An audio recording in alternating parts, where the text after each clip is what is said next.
Hello and welcome to the newsroom. I'm Opeyemi Owesheni, and these are the stories we're tracking at the moment.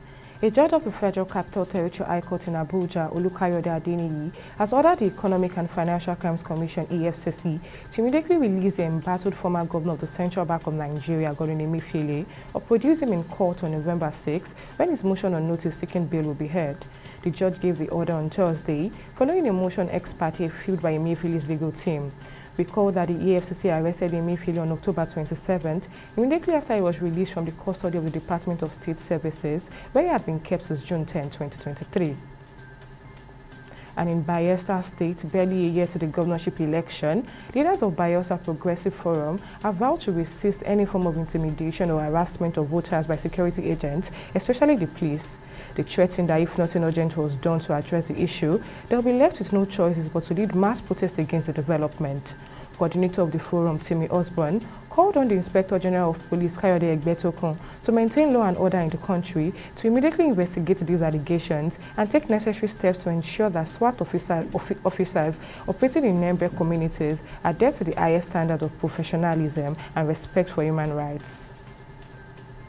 And the Nigerian Labour Congress (NLC) says the health condition of its president, Joe Ajaero, is very critical and may be flown abroad for full medical examination after he was seriously beaten, brutalized, and battered by alleged agents of the state, including policemen on Wednesday in Owerri, the Imo State capital. On November 1st, suspected agents of the state and security operatives had descended on Ajaero alongside other Labour leaders who had gathered at the NLC State Secretariat to begin a scheduled protest over pending Labour issues, inflicting injuries on them in the process. Speaking of the health condition of the NLC president, an Assistant General Secretary and Chief of Staff to the NLC president, Chris Onyinka, lamented that the situation had worsened and he could hardly talk, saying he almost passed out last night. And in business, the federal government's oil revenue target for May dropped from 804 billion naira to 223 billion naira, representing about 72% reduction in federal earnings, according to statistics from the Central Bank of Nigeria Monthly Economic Report for 2023. According to the report, oil revenue at 223 billion naira for May was 36% below receipts in the preceding month and below the monthly target of 804 billion naira. The observed oil shortage in oil revenue, according to CBN, was driven mainly by lower receipts from petroleum profit tax and royalties. Still in business, the Abia State Internal Revenue Services has sealed over 15 business premises in the state for alleged failure to pay taxes to the revenue agency. The sealing of the business centers, according to the ARRS, was in line with the relevant tax laws of the state.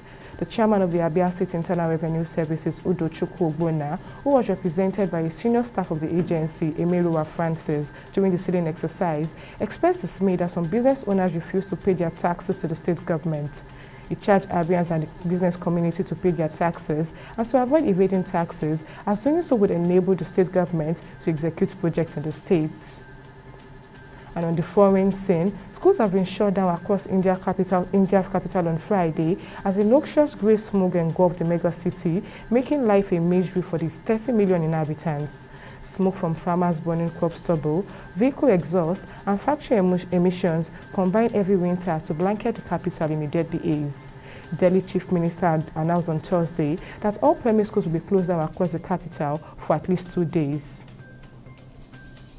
And in sport, Commonwealth Games 2022 silver medalist winner Elizabeth Oshoba has intensified her preparations ahead of her clash against British boxer Amy Andrew on November 25th at the Mecca Region Cycles in Sweden, Wiltshire, United Kingdom for the vacant Commonwealth Boxing Council Women Featherweight title. Nigerian-born Oshoba mostly recently defeated Italian Nadia Ifeli in a 6-round featherweight clash on September 30th and is now headed to her first professional title fight in November, just 1 year after she left the amateurs following great success at the Commonwealth Games in Birmingham, UK. And that's it on the newsroom at this minute. Many thanks for joining. I'm Opeyemi Owesheni. Bye for now.